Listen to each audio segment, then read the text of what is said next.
भगवान, क्या मारवाड़ी सच्ची ऐसे गजब के लोग हैं?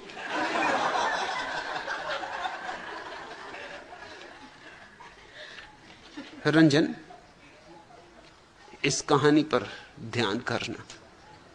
अकबर और बीरबल के बीच विवाद खड़ा हुआ। अकबर का कहना था कि मुल्ला ही सबसे आदिम और चतुर लोग हैं, पंडित पुजारी, जबकि बीरबल का कहना था कि मारवाड़ी को चतुराई में कोई मात नहीं कर सकता। अकबर ने सबूत जानना चाहा। बीरबल ने मुल्ला नसरुद्दीन को बुलाया और कहा कि बादशाह को आपकी दाढ़ी मूछ चाहिए, उसके बदले में जो कीमत हो वे चुका देंगे। मुल्ला से कहा गया कि वह यदि दाढ़ी मूछ कटवाने से इंकार करेगा तो उसकी गर्दन उड़ा दी जाएगी। मुल्ला ने पहले तो बड़ी दलीलें दी और गिड़गिड़ाया कि दाढ़ी मूछ ना काटी जाए महाराज, मैं मुल्ला हूं, धर्म गुरु हूं, दाढ़ी मूछ कट गई तो मेरे धंधे को बड़ा नुकसान पहुंचेगा। अरे दाढ़ी मूछ कट गई तो कौन मुझे मुल्ला समझेगा? इस पे तो मेरा सारा व्यवसाय टिका है। मगर बीरबल ने कहा कि फिर समझ ले, तैयार हो जा, अगर दाढ़ी मूछ बचानी तो गर्दन कटेगी। मुल्ला ने भी सोचा कि दाढ़ी मूछ की बजाय गर्दन कटवाना तो महंगा सौदा है, इससे दाढ़ी मूछ ही कटवा लो, फिर उगाएगी, गर्दन थोड़ी दोबारा उगेगी। अरे दाढ़ी मूछ 2-4-6 महीने की बात, भग जाएंगे कहीं, छिप जाएंगे कहीं हिमालय की गुफा में, 4-6 महीने में फिर उगाएगी। सो धमकाने की वजह से वो राजी हो गया।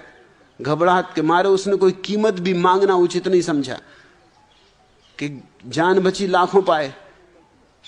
जल्दी से दाढ़ी कटवाई और भाग गया जंगल की तरफ। बीरबल ने फिर धन्नालाल मारवाड़ी को बुलवाया। दाढ़ी मूछ कटवाने की बात सुनकर पहले तो वह कांप उठा, परंतु फिर संभल कर उसने कहा, हुजूर, हम मारवाड़ी नमक हराम नहीं होते, आपके लिए दाढ़ी मूछ तो क्या गर्दन कटवा सकते। अकबर ने बीरबल की ओर मुस्कुरा कर देखा। बीरबल ने भी आंखों से कहा कि जरा आगे देखिए क्या होता है। बीरबल ने पूछा, क्या कीमत लोगे? मारवाड़ी ने कहा, 1 लाख असरफियां। सुनते ही अकबर तुम्हारे गुस्से के उबल पड़ा। 1 दाढ़ी मूछ की इतनी कीमत? मारवाड़ी ने कहा, हुजूर, पिता की मृत्यु पर पिंडदान और सारे गांव को भोजन करवाना पड़ा, दाढ़ी के इन 2 बालों की खातिर।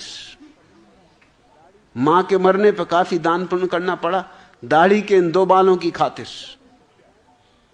अरे दाढ़ी की इज्जत के लिए क्या नहीं किया है? हुजूर, शादी करनी पड़ी दाढ़ी के इन 2 बालों की खातिर,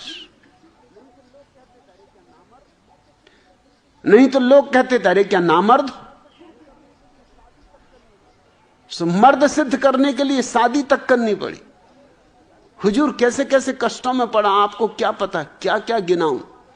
बच्चे पैदा करने पड़े दाढ़ी के इन 2 बालों की खातिर। आज दर्जनों बच्चों की कतार लगी, उनका खाना पीना, भोजन, खर्चा, हर तरह का उपद्रव सह रहा हूं दाढ़ी के इन 2 बालों की खातिर। फिर बच्चों की शादी, पोते पोती, इन पर खर्च करना पड़ा दाढ़ी के इन 2 बालों की खातिर। और अभी परसों पत्नी की जिद के कारण हमारी शादी की 50वीं सालगिरह पर खर्च हुआ, सो दाढ़ी के इन 2 बालों की खातिर। अकबर कुछ करने ना पाया और कीमत चुका दी। दूसरे दिन अकबर ने नाई को मारवाड़ी के घर दाढ़ी मूछ कटवाने के लिए भेजा, तो मारवाड़ी ने उसे मना कर दिया और कहा, खबरदार, अगर बादशाह सलामत की दाढ़ी को हाथ लगाया, बादशाह अकबर की दाढ़ी में हाथ डालते हुए शर्म नहीं आती? नाई को उसने खूब धमकाया और घर से बाहर निकाल दिया। नाई ने आकर अकबर से शिकायत की तो अकबर का गुस्सा आसमान छूने लगा। वो बीरबल पे भी बड़ा नाराज हुआ। तुरंत मारवाड़ी बुलाया गया। बीरबल ने पूछा कि जब दाढ़ी बिक चुकी है तो अब उसे कटवाना क्यों नहीं देता? मारवाड़ी ने कहा, हुजूर, अब ये दाढ़ी मूछ मेरी कहां है, यह तो बादशाह सलामत की धरोहर, इसको अब कोई नाई छूने की मजाल नहीं कर सकता। अरे करे कोई मजाल, गर्दन उड़ा दूंगा। ये मेरी इज्जत का सवाल नहीं, बादशाह की इज्जत का सवाल। इसे मुड़वाना तो खुद बादशाह की दाढ़ी मूछ मुड़वाने के बराबर होगा। यह मैं जीते जी नहीं होने दूंगा। आप चाहे मेरी गर्दन कटवा लें, पर इस कीमती धरोहर की रक्षा करना अब मेरा और मेरे परिवार का फर्ज। अकबर हक्का बक्का रह गए और बीरबल मुस्कुराता रहा। महीने भर बाद अकबर के नाम मारवाड़ी का पत्र आया जिसमें उसने दरखास्त की थी कि दाढ़ी मुझ की रक्षा करने तथा इसकी साफ सफाई रखने पर महीने में 100 असरफियां मिलती रही।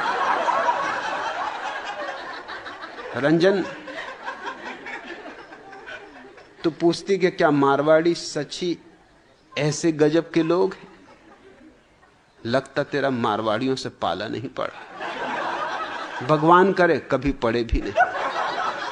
आज इतना है।